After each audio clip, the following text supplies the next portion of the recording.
Hello friends, जय हिंद। जैसा कि हम लोगों ने आने वाले रीट एग्ज़ाम के लिए सीडीपी की 4000 प्रश्नों की क्विक रिवीजन सीरीज स्टार्ट की थी, जो आने वाले रीट एग्ज़ाम के लिए बेहद इंपॉर्टेंट है। रीट लेवल 1 हो या फिर लेवल 2 हो, और इसके पार्ट 3 हम लोगों ने कंप्लीट कर लिए थे, जिसमें से हमारे 300 क्वेश्चन कंप्लीट हो गए थे। और इस वीडियो में आज हम लोग 400 क्वेश्चन कंप्लीट करेंगे। और अगर आपको वीडियो अच्छा लगे तो चैनल को सब्सक्राइब करें, वीडियो को लाइक करें, कमेंट करें। तो चलिए देखते हैं। यहाँ पे क्वेश्चन दिया गया है। एक बालक प्रथम अवसर पर एक विवाह समारोह में जाता है। वहाँ उसको अनेक प्रकार की विसंगतियाँ दृष्टिगोचर होती हैं, तो माना जाएगा कि बालक का सामाजिक विकास होगा। कैसा होगा? मंद गति से होगा। शिक्षण कार्य में बालक के प्रारंभिक अनुभव को उत्तम बनाने का कार्य करने के लिए शिक्षक को प्रयोग करना चाहिए शिक्षण सूत्रों का। परवर्ती अनुभव का संबंध होता है परिणाम से। परवर्ती अनुभव का प्रयोग किया जा सकता है विकास की परिस्थिति निर्माण में, विकास मार्ग को प्रशस्त करने में। बाल केंद्रित शिक्षा में प्राथमिक स्तर पर सामान्यतः किस विधि का प्रयोग उचित माना जाता है? खेल विधि का। बाल केंद्रित शिक्षा का प्रमुख आधार क्या है? बालक का केंद्र मानना, बालक को केंद्र मानना। बाल केंद्रित शिक्षा में किसकी भूमिका गौण होती है? शिक्षक की। अगला प्रश्न यहाँ पे है, बाल केंद्रित शिक्षा में प्रमुख भूमिका होती है बालक की। बाल केंद्रित शिक्षा का उद्देश्य होता है बालक की रुचियों का ध्यान, अंतर्निहित प्रतिभाओं का विकास और गतिविधियों का विकास करना। बाल केंद्रित शिक्षा में शिक्षा प्रदान की जाती है कविताओं एवं कहानियों के रूप में। बाल केंद्रित शिक्षा में प्रमुख स्थान दिया जाता है गतिविधियों एवं प्रयोगों को। प्रगतिशील शिक्षा का आधार होता है वैज्ञानिकता व तकनीकी। शिक्षा में कंप्यूटर का प्रयोग माना जाता है प्रगतिशील शिक्षा का एक साधन है। कंप्यूटर का अगर यूज हो रहा है शिक्षा में तो माना जाता है प्रगतिशील शिक्षा प्रदान की जा रही है। शिक्षा में प्राथमिक स्तर पर खेलों का प्रयोग माना जाता है बाल केंद्रित शिक्षा।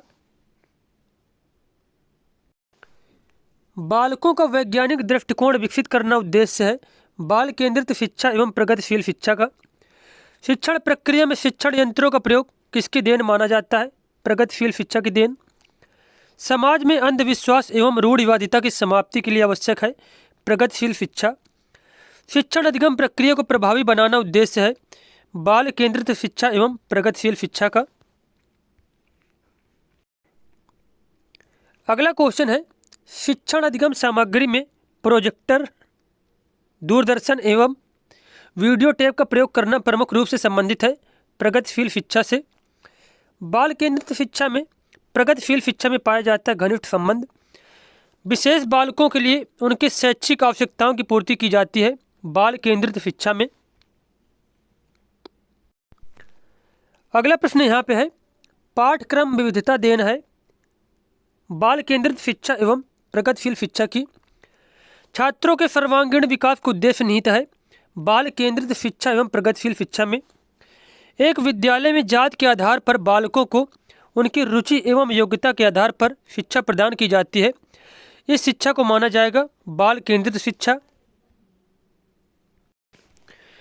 अगला क्वेश्चन यहाँ पे है, बालकों को विद्यालय में किसी जात या धर्म का भेदभाव किए बिना बालकों को उनकी रुचि एवं योग्यता के अनुसार शिक्षा प्रदान की जाती है।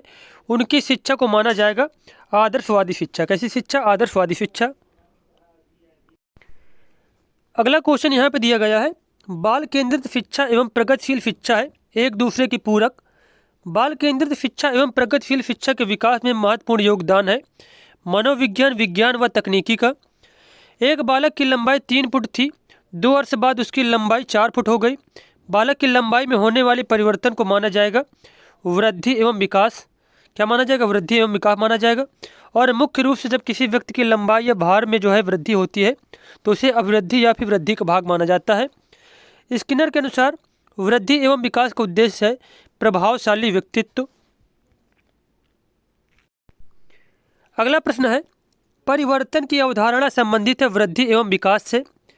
वृद्धि एवं विकास का ज्ञान एक शिक्षक के लिए क्यों आवश्यक है? सर्वांगीण विकास के लिए, बच्चे के सर्वांगीण विकास के लिए। क्रोगमैन के अनुसार वृद्धि का आशय है जैविकी संयमों के अनुसार वृद्धि से। सोरेनसन के अनुसार वृद्धि सूचक है धनात्मकता का। सोरेनसन के अनुसार वृद्धि मानी जाती है परिवर्तन का आधार। गैसेल के अनुसार संकुचित दृष्टिकोण है वृद्धि का। गैसेल के अनुसार व्यापक दृष्टिकोण है विकास का। निम्नलिखित में से कौन सा तथ्य गैसेल के विकास के अवलोकन रूप से संबंधित है? शरीर रचनात्मक, शरीर क्रिया विज्ञानात्मक और व्यवहारात्मक। विकास के अनुरूप व्यक्ति में नवीन योग्यताएं एवं विशेषताएं प्रकट होती हैं, यह कथन है श्रीमती हरलॉक का। सोरेंस के अनुसार विकास है परिपक्वता एवं कार्य सुधार की प्रक्रिया।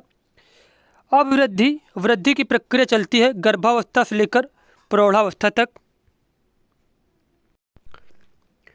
नेक्स्ट क्वेश्चन है, अभिवृद्धि में होने वाले परिवर्तन होते हैं शारीरिक, अभिवृद्धि में होने वाले परिवर्तन होते हैं मात्रात्मक, अभिवृद्धि में होने वाले परिवर्तन होते हैं रचनात्मक। अभिवृद्धि का क्रम मानव को ले जाता है वृद्धावस्था की ओर। अभिवृद्धि कहलाती है कोशिकीय वृद्धि। अभिवृद्धि एक धारणा है संकीर्ण धारणा। अभिवृद्धि का संबंध है शारीरिक परिवर्तन से। अभिवृद्धि एक है साधारण प्रक्रिया। अभिवृद्धि की प्रक्रिया संभव है मापन की, मतलब अभिवृद्धि को मापा जा सकता है। विकास की प्रक्रिया चलती है गर्भावस्था से बाल्यावस्था तक। तो ये ऑप्शन गलत दिया गया कि विकास की जो प्रक्रिया होती है वो गर्भावस्था से लगाकर संपूर्ण जीवन चलती है, संपूर्ण जीवन चलती है। विकास की प्रक्रिया कब से कब तक चलती है? तो गर्भावस्था से प्रारंभ होकर संपूर्ण जीवन चलती है। उसके बाद क्वेश्चन है, विकास की प्रक्रिया में होने वाले परिवर्तन माने जाते हैं शारीरिक, मानसिक, सामाजिक। वृद्धि एवं विकास के संदर्भ में सत्य है अवृद्धि बाद में होती है, वह विकास पहले होता है। विकास की प्रक्रिया में होने वाले परिवर्तन माने जाते हैं गुणात्मक। विकास की प्रक्रिया के परिणाम हो सकते हैं रचनात्मक एवं विध्वंसात्मक। विकास का प्रमुख संबंध है परिपक्वता से। विकास के क्षेत्र को माना जाता है व्यापक प्रक्रिया से। विकास की प्रक्रिया को कठिनाई के आधार पर स्वीकार किया जाता है जटिल प्रक्रिया के रूप में। नेक्स्ट क्वेश्चन यहाँ पे है, विकास की प्रक्रिया में समावेश होता है वृद्धि एवं परिपक्वता का। विकास की प्रक्रिया का संभव है भविष्यवाणी करना। क्रो एंड क्रो के अनुसार संवेग क्या है? मापात्मक अनुभव है। संवेग पुनर्जागरण की प्रक्रिया है, यह कथन है क्रो एंड क्रो का। संवेग शरीर की जटिल दशा है, यह कथन है जेम्स ड्रेवर का। संवेगों में मानव को अनुभूतियाँ होती हैं, सुखद व दुखद अनुभूतियाँ होती हैं। नेक्स्ट क्वेश्चन यहाँ पे है, संवेगों की उत्पत्ति होती है परिस्थिति एवं मूल प्रवृत्ति के आधार पर। मैकडूगल के अनुसार संवेग होते हैं 14 प्रकार के। भारतीय विद्वानों के अनुसार संवेगों के प्रकार होते हैं 2। भारतीय विद्वानों के अनुसार संवेग है रागात्मक संवेग। सम्मान, भक्ति और श्रद्धा संबंधित है रागात्मक संवेग से। गर्व, अभिमान एवं अधिकार संबंधित है द्वेषात्मक संवेग से। अगला क्वेश्चन यहाँ पे है, क्रोध का संबंध किस मूल प्रवृत्ति से होता है? युयुत्सा से। निवृत्ति मूल प्रवृत्ति के आधार पर कौन सा संवेग उत्पन्न होता है? घृणा। आत्माभिमान संवेग किस मूल प्रवृत्ति के कारण उत्पन्न होता है? आत्मगौरव के कारण। कामुकता की स्थिति के लिए कौन सी प्रवृत्ति उत्तरदायी है? काम प्रवृत्ति। संतान की कामना नाम मूल प्रवृत्ति कौन सा संवेग उत्पन्न करती है? वात्सल्य। दीनता मानव में किस संवेग उत्पन्न करती है? आत्महीनता को। भोजन की तलाश किस संवेग से संबंधित है? भूख से। रचना, धार्मिकता मूल प्रवृत्ति से कौन सा संवेग विकसित होता है? कृति भाव का। मैकडूगल के अनुसार हास्य है संवेग एवं मूल प्रवृत्ति। संग्रहण मूल प्रवृत्ति का संबंध है अधिकार से। थकान के कारण बालक के व्यवहार में कौन सा संवेग उदय हो सकता है? क्रोध। संवेगात्मक स्थिरता पाई जाती कमजोर बालकों में, बीमार बालकों में।